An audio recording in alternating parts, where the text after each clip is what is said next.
اعوذ باللہ من الشیطان الرجیم بسم اللہ الرحمن الرحیم الحمد للہ رب العالمین الرحمن الرحیم والصلاة والسلام علی سید الانبیاء والمرسلین امام المتقین خاتم النبیین سیدنا و مولانا محمد وعلی آلہ واصحابہ اجمعین۔ ہم پہلے بھی کئی بار یہ بات جو ہے کر چکے ہیں کہ رسول اللہ صلی اللہ علیہ وسلم آپ نے اپنی زندگی میں قرآن کے مطابق جو آپ کو ذمہ داریاں دی گئی تھیں، 4 ذمہ داریاں ظاہر ہے کہ بالکل درست اور احسن طریقے سے پوری کیں، جس میں چوتھی ذمہ داری ہم آپ جانتے ہیں کہ وہ تزکیہ کی تھی۔ آج کل وقت گزرنے کے ساتھ ساتھ، صدیاں گزرنے کے ساتھ ساتھ مسائل بھی بڑھ گئے، روحانی بیماریاں بھی بڑھ گئیں اور بہت ہی زیادہ صورتحال جو ہے وہ خراب ہو گئی۔ تزکیہ کے راستے پہ کیسے چلا جائے، کیا کیا جائے، اس کا کوئی باقاعدہ نصاب ہو، کو پتہ چلے، انسان ایک اندازہ لگا سکے کہ اس راستے پہ ہم کس جگہ پر پہنچے ہیں۔ یہ ساری باتیں ہمارے مشائخ علیہم الرحمہ نے اپنے اپنے وقت میں باقاعدہ کتابچوں کی صورت میں درج کی ہیں، مگر ہم لوگوں نے بھی بزرگوں کی جب تعلیمات کی بات کی تو صرف کرامات کی بات کی، ان کی شخصیت کی بات نہیں کی۔ آج سے تقریباً 1000 سال پہلے ایک کتاب لکھی گئی تھی۔ کتاب کا اور لکھنے والے کا اور اس کی شرح کیا کیا ہوئی، یہ حوالے ہم آج بات نہیں کریں گے، وہ ہم جب یہ مکمل ہو جائے گا تو سب سے آخر میں بات کریں گے، اس کی وجہ بھی اسی وقت بیان کریں گے۔ ایک بہت مختصر سا ان کا کتابچہ ہے، اور اس کتابچے میں انہوں نے 10 حصے بنائے ہیں، ہر حصے میں انہوں نے 10 منزلیں بیان کی ہیں، اس طرح سے کل 100 منزلیں ہو جاتی ہیں، اور ان 100 منزلوں میں ہر منزل کی کیفیت انہوں نے بیان کی ہے۔ کوئی بھی بات قرآن اور سنت سے باہر نہیں ہے، اور خوبی یہ ہے کہ آپ جیسے جیسے یہ جو منازل بیان کی گئی ہیں ان کو پڑھتے جائیں، اور اگر سچے دل سے اپنے اندر جھانکیں تو آپ کو پتہ چلتا جائے گا کہ میں اس وقت کس مقام پر ہوں، یا میں آگے گیا تھا واپس تو نہیں آ گیا میں، کیونکہ اس راستے میں یہ ہوتا ہے۔ قرب الہی کا جو راستہ ہے، تزکیہ کا جو راستہ ہے، اندر کی باطنی صفائی، اندر کی صفائی کا جو راستہ ہے، اس میں انسان کبھی اوپر چڑھتا ہے، کبھی غلطی سے نیچے گر جاتا ہے، پھر اوپر چڑھتا ہے، پھر نیچے گر جاتا ہے، ایسے ہی چلتا۔ ہم نے، آپ نے بچپن میں ایک وہ سانپ سیڑھی والی کھیل کھیلی ہوگی گوٹوں کے ساتھ، آپ سمجھ لیں ایسے ہی ہے۔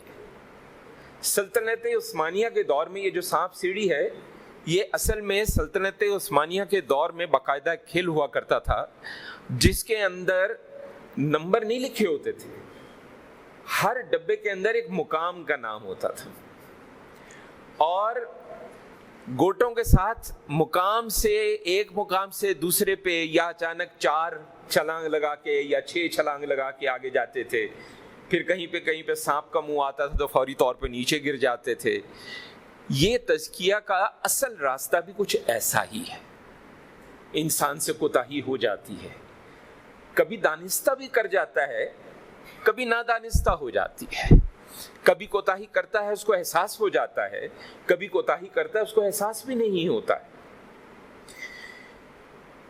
لیکن اگر ہم جو اپنا وقت الٹی سیدھی چیزوں میں برباد کرتے ہیں، اس میں برباد کرنے کی بجائے اس قسم کی جو ہمارے مشائخ نے چیزیں لکھی ہیں، جس میں قرآن مجید کی تفسیر بھی شامل ہے، احادیث مبارکہ اور اس کی شرح بھی شامل ہے، اس قسم کی باتیں لکھی ہیں، اگر ہم اپنا وقت ان چیزوں پہ لگائیں گے تو انشاءاللہ ہمیں اپنے موجودہ مقام کا احساس رہے گا، اور اگر کبھی ہم اس مقام سے نیچے گرتے ہیں تو کہاں جا کے گرے یہ بھی احساس رہے گا انشاءاللہ۔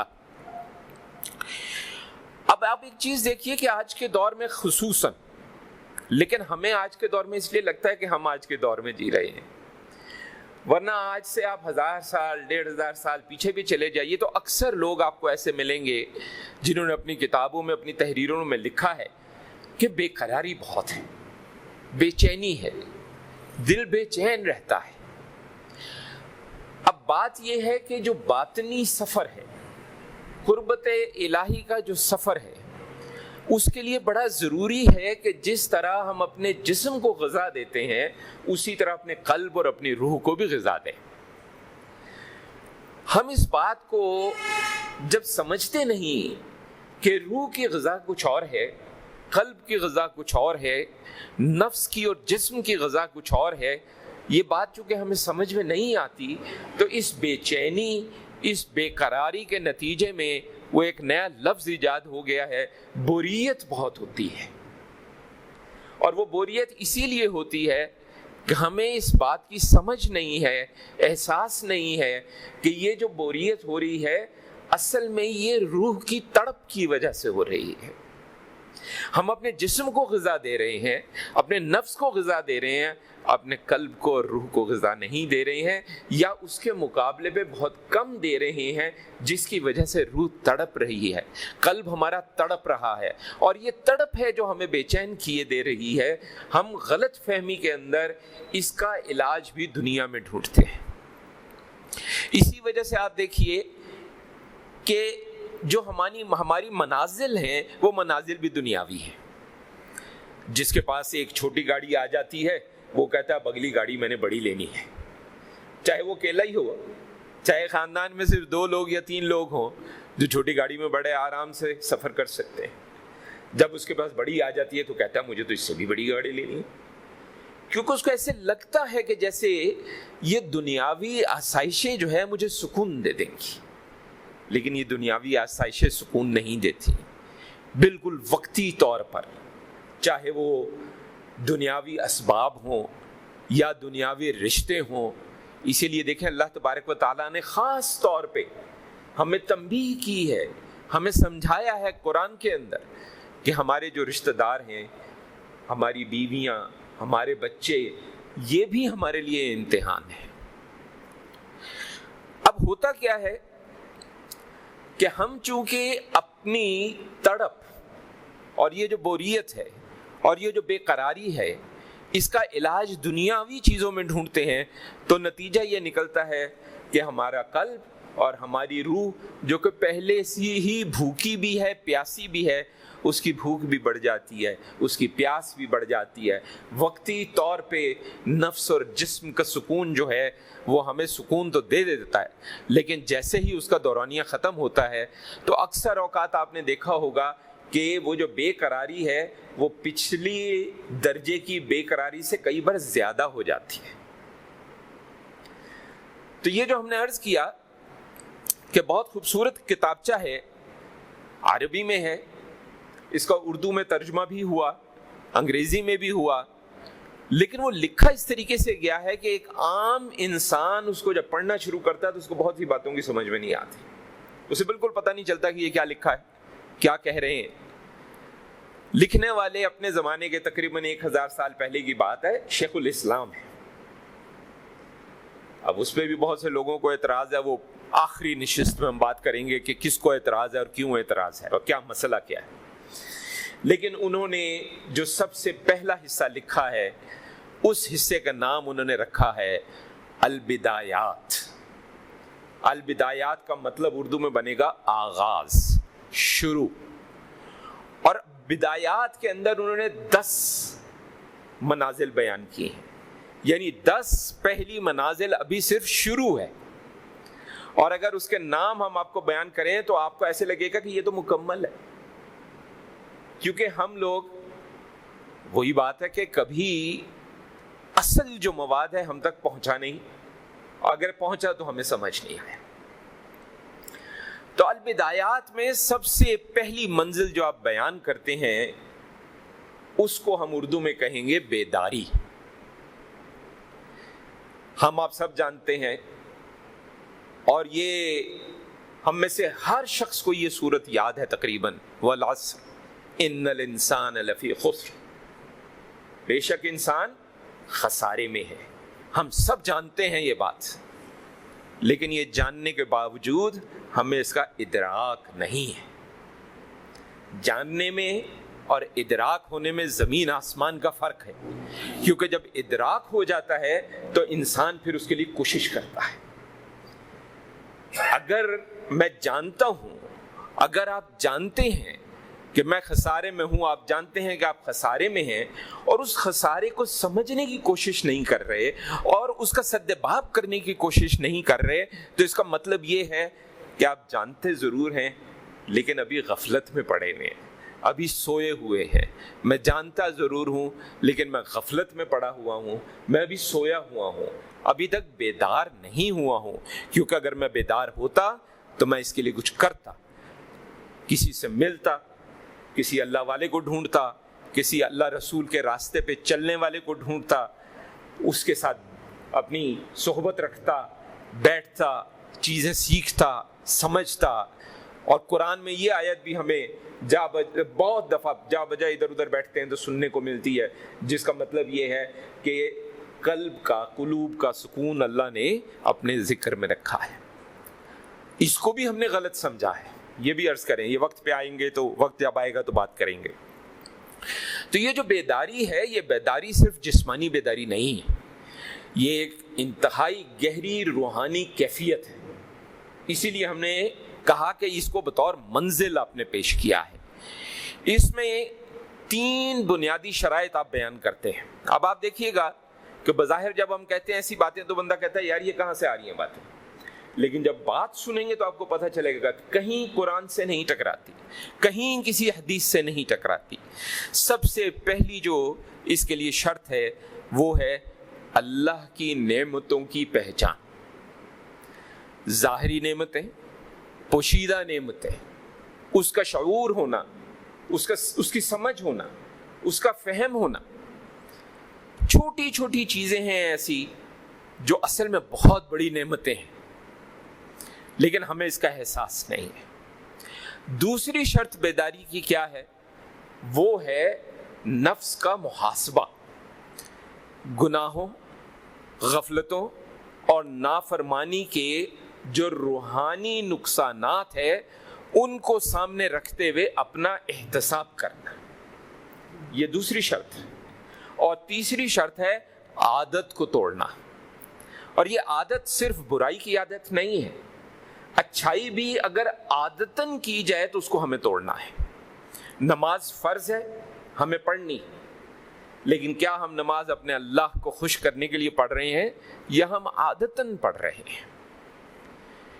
عادتاً بھی اگر ہم پڑھ رہے ہیں تو شرعی تقاضا پورا ہو رہا ہے۔ خدا نخواستہ ہم یہ نہیں کہہ رہے کہ یہ بات غلط ہو گئی، لیکن ہم صرف یہ کہہ رہے ہیں کہ اس کا مطلب صرف یہ ہوا کہ ہم تو ابھی ان 10 جو حصے ہیں اس میں سے پہلے حصے کی پہلی منزل کو بھی نہیں چھو پائے، کیونکہ اس کی تو 3 شرائط کہ عادت کو بھی توڑ دیا جائے۔ اچھا، اب یہ جو بیداری ہے اس کا حصول جب ہوتا ہے تو وہ کیسے ہوتا؟ اس کے بھی 3 راستے۔ سب سے پہلا راستہ تو عقل ہے۔ اللہ تعالیٰ نے ہمیں عقل دی ہے سوچنے کے لیے، سمجھنے کے لیے۔ قرآن بھی ہمیں بار بار جو ہے یہ کہتا ہے کہ بھی سوچو، سمجھو۔ اب اللہ کی نشانیوں پر غور کرنا۔ دیکھیں جی، کئی ایسے لوگ ہیں کہ ساری عمر کفر میں گزارا، سائنسدان بن گئے، اور ایک دفعہ بیٹھے ہوئے تھے تو قرآن کی ایک آیت نظر سے گزری، اور وہ آیت تھی فرض کریں مچھر پر یا مکھی کے بارے میں، اور وہ سائنسدان صاحب نے سوچا ہے یہ 1500 سال پہلے اس کتاب میں یہ جملہ آیا ہے اور ہمیں آج اس بات کا پتہ چل رہا ہے، اور یہ تو جو شہد کی مکھی وہ واقعی ایسی ہی ہے جیسا بیان کیا جا رہا ہے۔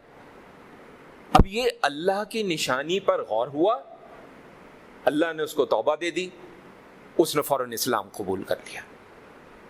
تو غور، ہمیں چونکہ نعمت ویسے ہی مل گئی ہے کہ مسلمان گھرانے میں پیدا ہوئے، بچپن سے ہم مسلمان ہیں، ہم اسی پر خوش ہیں کہ بس ٹھیک ہو گیا۔ دوسرا جو ستون ہے اس منزل کو حاصل کرنے کا، وہ ہے حیا۔ حیا گناہوں پر ندامت اور اللہ کے سامنے عاجزی، یہ نشانیاں ہیں حیا کی۔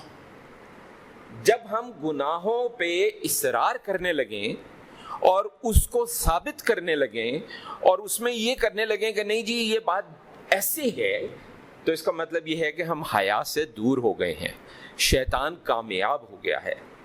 اور تیسرا ستون اس منزل کو حاصل کرنے کا جو ہے وہ شکر ہے۔ اب شکر، ہم سارا دن اپنے ہر کام میں شکر کر سکتے ہیں، اس کے لیے علیحدہ سے وقت نکالنے کی ضرورت نہیں ہے۔ اگر فرض کریں کہ آپ کسی دکان پہ بیٹھتے ہیں، آپ کے اپنا کاروبار ہے، دکان چلاتے ہیں، تو دکان پہ صبح بیٹھے اللہ کا شکر ادا کیا کہ اللہ نے مجھے دکان دی،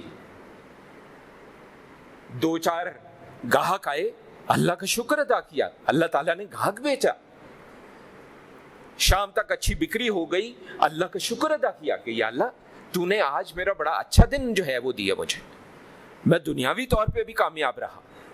تو شکر کوئی ضروری نہیں ہے کہ ہم بیٹھ جائیں تسبیح پکڑ کر شکر الحمدللہ شکر الحمدللہ شکر الحمدللہ شروع کر دیں، ایسا ضروری نہیں ہے۔ شکر کا احساس پیدا کرنا ضروری ہے۔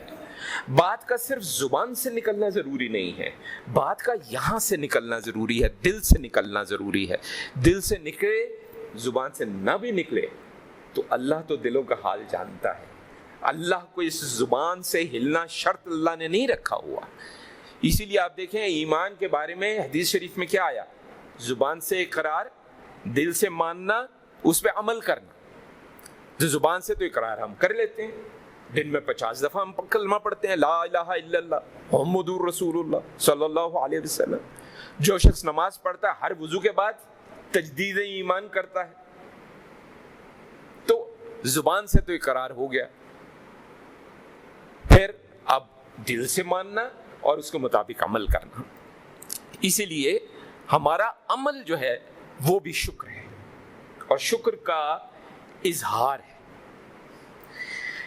اب اس راستے میں رکاوٹیں بھی جو آتی ہیں وہ خصوصاً 3 بڑی رکاوٹیں ہیں۔ ایک تو وہی ہے عادت۔ جب نیکی بطور عادت آدمی کرتا ہے تو پھر اس کو بہت معمولی سمجھنا شروع کر دیتا ہے، اس کے عام سی بات سمجھنا شروع کر دیتا ہے۔ دوسرا کبر ہے، تکبر ہے۔ انسان کے دل میں بات، نیکی کی بات بھی تکبر بن سکتی ہے۔ میں تو بہت بڑا عالم ہوں، میں تو ہر مہینے اتنی خیرات کرتا ہوں، میں ہر مہینے اتنے نوافل پڑھ دیتا ہوں، میں نے اتنے قرآن کے پارے پڑھ ڈالے۔ یہ بھی تکبر ہو جائے گا۔ تکبر دنیا میں ہی صرف نہیں ہے، تکبر نیکی میں بھی ہو سکتا ہے، اور یہ تکبر ہماری سارے اعمال کو برباد کر دیتا ہے۔ اور تیسرا رکاوٹ کیا ہے؟ احتساب نہ کرنا، اپنے آپ کو نہ دیکھنا، اپنے گریبان میں نہ جھانکنا، یہ تیسری رکاوٹ ہے۔ ہمیں یاد ہے ہمارے ایک بہت قریبی دوست، ہمارے جو شیخ ہیں رحمۃ اللہ علیہ، انہی کے پاس اٹھتے بیٹھتے تھے، بڑا عرصہ ہم اکٹھے رہے۔ انہوں نے ہمیں خود بتایا کہ گھر میں کوئی بات ہوئی تو میں نے کہا کہ استغفار کی کثرت کیا کریں، تو گھر والوں نے باقاعدہ کہا کیوں؟ ہم نے کیا کیا ہے؟ یہ جو ہے نا، اس کا مطلب ہم محاسبہ نہیں کر رہے، کیونکہ ہم انسان ہیں، خطا کا پتلا کہتے ہیں نا انسان کو۔ چلتے پھرتے اٹھتے بیٹھتے کہیں نہ کہیں کوئی کوتاہی ہو ہی جاتی ہے جس کا ہمیں احساس نہیں ہوتا۔ اس لیے خود احتسابی ضروری ہے۔ روزانہ رات کو سونے سے پہلے لازم کر لیں کہ اللہ تبارک و تعالیٰ سے توبہ کی دعا کر کے سوئیں گے۔ کسی نماز کے بعد آپ 2 نفل صلاۃ التوبہ کی نیت سے ضرور پڑھ لیں۔ عشاء کے بعد پڑھ لیں، مغرب کے بعد پڑھ لیں، اور اللہ سے التجا کریں گے مجھ سے جو کوتاہیاں ہو گئی ہیں، جو میں نے جان کے کی ہیں اس سے بھی مجھے معاف کر دے، اور جو میں نے ہو گئی مجھے جن کا احساس نہیں ہے اس سے بھی معاف کر دے۔ جب بیداری ہو جاتی ہے تو ہمیں پتہ کیا ہوتا ہے، پھر یہ توبہ کی بنیاد بنتی ہے۔ توبہ اس کی دوسری منزل ہے، اس سے ہم غفلت سے بچے رہتے ہیں، اور ہماری عبادت جو ہے اس میں خلوص اور مقصد آ جاتا ہے۔ یہ بیداری پہلا مقام ہے۔ اور جیسا ہم نے عرض کیا کہ جب آپ دیکھیں گے کہ اس پہلے جو حصہ ہے اس کتابچے کا، اس کے صرف 10 منزلیں آپ پڑھیں گے تو آپ کو لگے گا کہ یہ تو مکمل تزکیہ ہے، لیکن انہوں نے 10 حصے بنائے، ہر حصے میں 10 منزلیں بنائیں، کل 100 منازل بنائی ہیں۔ اور ابھی تک جو کچھ ہم نے آپ کو بتایا، اس میں سے کوئی بھی شخص اٹھ کے یہ نہیں کہہ سکتا کہ کوئی ایک بھی بات ایسی ہے جو قرآن سے ٹکراتی ہو خدا نہ خواستہ، یا سنت سے ٹکراتی ہو خدا نہ خواستہ۔ خالص قرآن و سنت کی روشنی کے اندر یہ کتابچہ ترتیب دیا گیا ہے۔ انشاءاللہ اللہ کے دیے ہوئے اذن و توفیق سے پھر ایک آدھا ہفتہ ٹھہر کر انشاءاللہ اگلی منزل پہ بات کریں گے، اور اسی طرح چلتے جائیں گے۔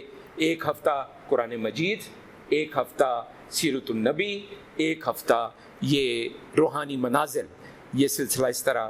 آپ بھی ہمارے حق میں دعا کریں کہ اللہ تعالیٰ کا اذن و توفیق جاری رہے کہ ہم یہ کام جو ہے احسن طریقے سے کر سکیں، اور اللہ تعالیٰ ہماری اس کوشش کو کامیاب بھی کرے اور قبول بھی فرما لے۔ آمین۔ صلی اللہ علی خیر خلقہ سیدنا و مولانا محمد وعلی آلہ و اصحابہ اجمعین برحمتک یا ارحم الراحمین۔